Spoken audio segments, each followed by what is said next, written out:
पुरामानी नाजरीन, इस वक्त कश्मीर के इंतखाबात को लेकर पाकिस्तान पीपल्स पार्टी और मुस्लिम लीग नून के दरमियान तलखियाँ जो हैं वो दिन ब दिन बढ़ती हुई नज़र आ रही हैं। आज वज़ीर इत्तलात सिंध शर्जील मेमन ने प्रेस कॉन्फ्रेंस के दौरान ये कहा है कि वफाकी हुकूमत की उल्टी गिनती जो है वो शुरू हो चुकी है और इसी तरह जो इल्ज़ामात या दावे किए जा रहे थे पीपल्स पार्टी की जानिब से कश्मीर के अंदर धांधली के हवाले से, उनको मुस्लिम लीग नून ने मुस्तरद भी किया है। और आज राना सनाउल्लाह साहब ने कहा है कि तकरीबन 45 नशस्तों में से मुस्लिम लीग नून 23 नशस्तें हासिल करने में कामयाब रही है और इस हवाले से अभी जो हतमी नताइज हैं वो तो आना बाकी हैं। इसी के साथ साथ आपने देखा कि इस वक्त जो मोहसिन नकवी साहब ने बयान दिया, उसके बाद मुल्क में एक नई बहस जो है वो भी छिड़ गई है। ख्वाजा आसिफ साहब के बयानात भी सामने आए और इस हवाले से निसार खोड़ो साहब ने मोहसिन नकवी साहब से इस्तीफ़े का मुतालबा भी किया। लेकिन ओवरऑल इस वक्त अगर आप देखें तो कश्मीर के इंतखाबात और ये एक तासुर के जो वफाकी इत्तेहाद है उसमें कोई दरार है। आने वाले दिनों में जो सियासी सूरत हाल है वो किस तरफ जाएगी, क्या रुख अख्तियार करेगी, हम गुफ्तगू करेंगे। सेनेटर कामरान मुर्तज़ा साहब हमारे साथ मौजूद हैं। बहुत शुक्रिया सेनेटर कामरान मुर्तज़ा साहब वक्त निकालने का। सर, इस वक्त आप देख रहे हैं कि मोहसिन नकवी साहब के बयानात के बाद एक नई बहस जो है वो तो छिड़ गई है, लेकिन आपको सियासी मंजरनामा जो है सर वो क्या नज़र आ रहा है? देखिए, पाकिस्तान जैसे मुल्क में कोई मंजर नहीं हुआ करता। यहाँ पे जो है ना वो अचानक कोई वाकया हुआ करता है पूरे मुल्क में। और इस पे अब कोई लोग गिला शिकवा भी नहीं करते। यहाँ अचानक जैसे मोहसिन नकवी साहब का स्टेटमेंट आ गया, उस समझ में आ गया जिसमें उनकी कोई जरूरत नहीं थी। उस वक्त ये बात की गई जब वो मौजू नहीं था, मौजू बहस ही नहीं था। उनके मुंह से ये सारी बातें आ गई और उसके बाद जो है ना उसकी कुछ कंफर्मेशन भी आ गई और कुछ के बारे में कह दिया गया कि उनकी जाती राय है। तो अगर ये जाती राय है तो क्या ये जाती राय पाकिस्तान में हर शख्स को रखने का हक है, या वो जाती राय जो है ना उसको लोगों के साथ शेयर कर सकता है? और अगर वो जाती राय लोगों के साथ अपनी शेयर करे तो उसके कॉन्सिक्वेंसेस क्या होते हैं, ये फिर एक अलग सा सवाल है। मेरा ख्याल था कि अब तक जो है ना इस जाती राय के बाद जो है उनको बाहर निकाल किया जाएगा कैबिनेट से। अगर कोई और मुल्क होता और इस तरह से किसी कैबिनेट के अंदर किसी की अलग से कोई राय होती और इस तरह की राय होती कि जो दस्तूर के मुनाफी है या दस्तूर के कॉन्सोनेंस में नहीं है, तो वो तो नहीं हो सका या नहीं हो सकता। तो फिर अगर ना हो सके या ना हो सकता हो तो फिर आदमी खुद इज्जत से इस्तीफा दे दे तो ज्यादा मुनासिब नहीं होता। अच्छा, लेकिन आप भी समझते हैं सर कि ये ज़ाती राय ही है कामरान साहब, या आप समझते हैं कि बहुत से लोग, जैसे कहा जाता है कि जरदारी साहब के बहुत करीब हैं मोहसिन नकवी साहब, खैर उन्हें सेनेटर बनाने के लिए तो दोनों जमातों ने वोट दिया था, आप समझते हैं कि वाकई कुछ बड़े भी ऑन बोर्ड हैं जो उन्होंने बयान दिया है नकवी साहब ने?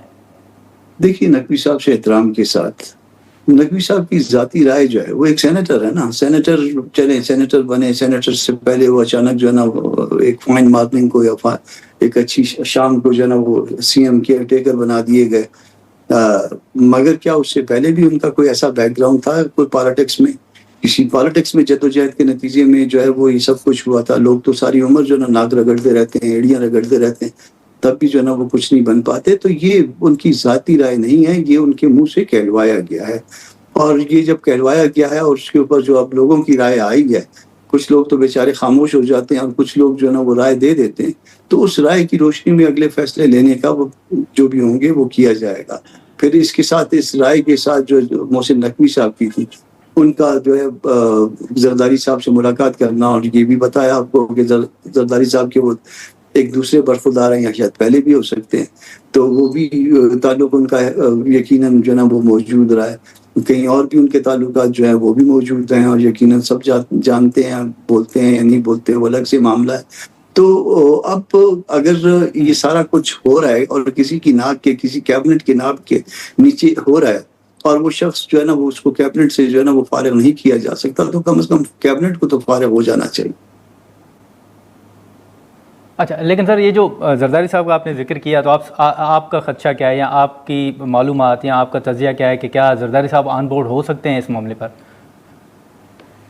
देखिए, पाकिस्तान में मैंने पहले अर्ज किया था कि पाकिस्तान जैसे मुल्क में जो है ना वो कोई ये असूल तो होता नहीं है। तो जहाँ पे असूल नहीं होता वहाँ कुछ भी हो सकता है ना। जरदारी साहब भी इंटर हो सकते हैं, कुछ और भी हो सकता है और कुछ नहीं भी हो सकता, सॉरी करके पीछे भी हुआ जा सकता है। तो यहाँ पे हर चीज मुमकिन है और ये इसी का नाम पाकिस्तान है। अब वो कि हमारा ये प्यारा पाकिस्तान है, हमारे सराहों पे बात है। बिल्कुल बिल्कुल। बिल्कुल। अच्छा कामरान साहब, ये जो सर कश्मीर की सूरत हाल है, आज शर्जील इनाम मेमन साहब ने भी कहा है कि वफाकी हुकूमत की उल्टी गिनती जो है वो शुरू हो चुकी है। आप देख रहे हैं कि वफाकी इत्तेहाद में कोई दरार है, या जीबी के इंतखाबात के बाद ये कश्मीर के इंतखाबात का प्रोसेस मुकम्मल हो जाता है तो सूरत हाल फिर ठीक हो जाएगी? ऐसा है कि इसके ऊपर भी दो थ्योरियां हैं। एक थ्योरी तो ये थी कि गिलगित बल्तिस्तान जो है ना वो किसी एक को दे दिया जाए और कश्मीर दूसरे को दे दिया जाए, या तकसीम होती है, इसी तरह से बंदर बांट इसको कह लीजिए। तो एक तो थ्योरी ये है, और उसमें जो है ना वो कहीं और मिल गया, ये किसी और को मिल गया। एक तो अगर वो थ्योरी है तो फिर तो ये मामला चलता रहेगा, और अगर ये थ्योरी नहीं है तो फिर ये इस जबरदस्ती की एक शादी है, जबरदस्ती की एक शादी में किसी वक्त भी टूट सकती है। नेचुरल एज जो हमारे मुल्क में किसी भी हुकूमत की होती है वो 3 साल हुआ करती है। तो इस हवाले से भी देख लीजिए, अब 3 साल से एक्सीड भी कर लिया शायद कुछ। तो आपको भी लगता है सर कि जैसे पाकिस्तान की एक तारीख रही है या हमेशा एक बात की जाती है कि कोई वज़ीर आज़म अपनी मुद्दत जो है वो पूरी नहीं करता, इसी तरह आपको नज़र आ रहा है कि शहबाज शरीफ साहब भी शायद अपनी मुद्दत पूरी ना करें? दोनों बातें मुमकिन है। वैसे शहबाज शरीफ से अच्छा और बीबा वज़ीर आज़म जो है ना उनको कहीं पे भी नहीं मिलेगा। इससे अच्छा जो है ना वो उनको चिराग नहीं, वो सूरज लेके ढूंढना पड़ेगा। इस तरह से मतलब का वज़ीर आज़म जो है ना वो कहीं पे नहीं मिलेगा। वो कहते हैं कि इसको दाएं कर दो, दाएं कर देते हैं, बाएं कर दो तो बाएं कर देते हैं, कहते हैं खड़े हो जाओ तो खड़े हो जाते हैं, बैठ जाओ तो बैठ जाते हैं। तो मगर फिर भी जो है ना वो इतना सही जो है ना उनको कोई डाइजेस्ट होता है, उसके बाद जो है ना आमतौर पे नहीं होता। मगर इसके साथ साथ दूसरी थ्योरी भी एट द सेम टाइम मौजूद है कि 2 पार्टियों में हिस्सेदारी की गई। वो आप मुआहदे का जिक्र कर रहे हैं कामरान साहब के 2.5 साल नून लीग की हुकूमत रहे और 2.5 साल पीपल्स पार्टी की? नहीं, मैं जीबी की और आजाद कश्मीर की इस तकसीम की भी बात कर रहा हूँ। लोग ये भी कहते हैं।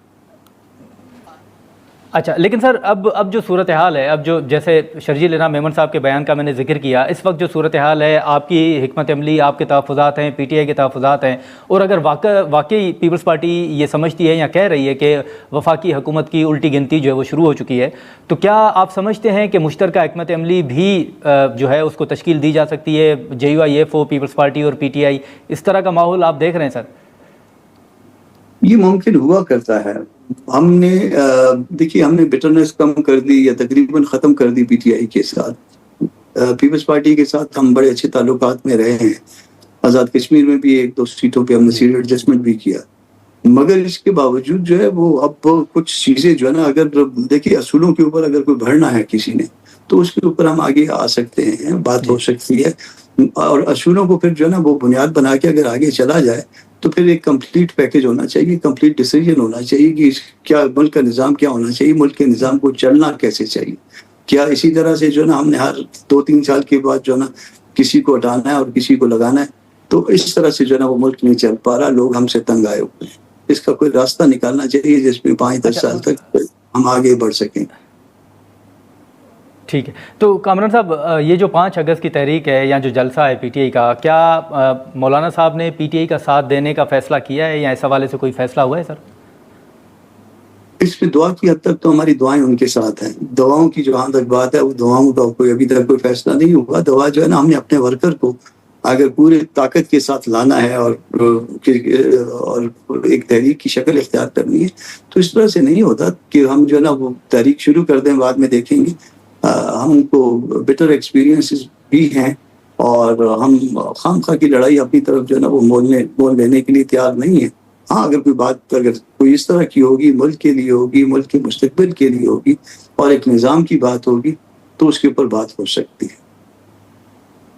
अच्छा, लेकिन सर ये अगेन जो मैंने पहले सवाल सर आपके सामने रखा कि पीपल्स पार्टी अगर हुकूमत के ख़िलाफ़ जाती है, इत्तेहाद से अलग होती है, तो हम ये कह सकते हैं कि मौलाना साहब जो है वो उनसे हाथ मिला सकते हैं, क्योंकि अब तो PTI के बाद, आप लोगों के बाद, पीपल्स पार्टी भी खुल के कह रही है कि ये फॉर्म 47 की हुकूमत है।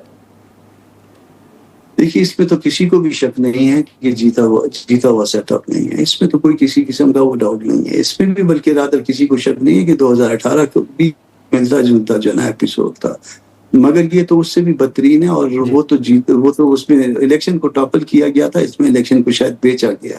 तो जब इस तरह के मामला होंगे तो इसको ठीक करना चाहिए। इसको मुल्क इस तरह से नहीं चलते। हमने मुल्क चलाना है, इस मुल्क ने कायम रहना है और इस मुल्क ने तरक्की करनी है, मगर इस निज़ाम के साथ नहीं जो निज़ाम हम पे मुसल्लत है, जो जबर हम पे मुसल्लत है, जो जहल हम पे मुसल्लत है। चलें ठीक है कामरान साहब, बहुत शुक्रिया सर आपका, आपने वक्त निकाला। नाज़रीन, सेनेटर कामरान मुर्तज़ा साहब की गुफ्तगू आपने सुनी, जो इत्तेहाद के हवाले से जो पीपल्स पार्टी के बयानात थे और जो मौलाना साहब की हिकमत अमली है उस हवाले से हमने गुफ्तगू की।